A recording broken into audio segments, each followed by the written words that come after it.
Mais qu'est-ce que c'est que ça? C'est la question que de nombreux automobilistes se sont posés dernièrement après l'apparition de ces capteurs de chaleur au bord de l'autoroute 13. Ce n'est pas peu dire, le projet de recherche d'Hugo Ouellet n'est pas passé inaperçu.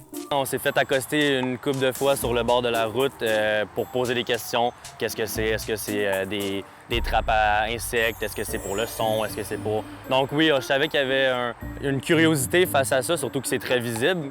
Mais je savais pas à ce point-là qu'il y avait vraiment beaucoup de personnes qui se posaient la question et qui, en fait, portaient attention aux sondes qui sont sur le bord de l'autoroute.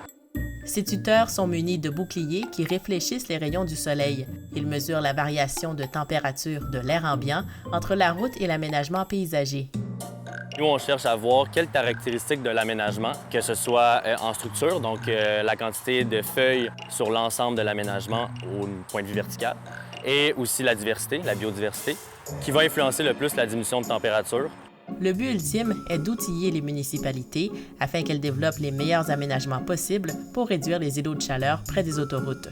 En gros, oui, c'est facile, on sait qu'il faut planter des arbres, mais la question, c'est le comment, parce qu'on sait que dans le futur, ils vont planter des arbres, mais on veut que la structure soit la plus optimale pour que les résultats soient le plus efficaces en termes de diminution de température. Puis au final, plus on va verdir autour des autoroutes, plus ça va aider aussi à refroidir les quartiers qui sont environnants, parce qu'on sait qu'autour des autoroutes, il y a quand même beaucoup de quartiers résidentiels.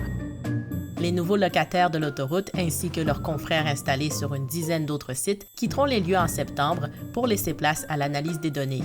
Rebecca Salomon, Météo Média, Laval.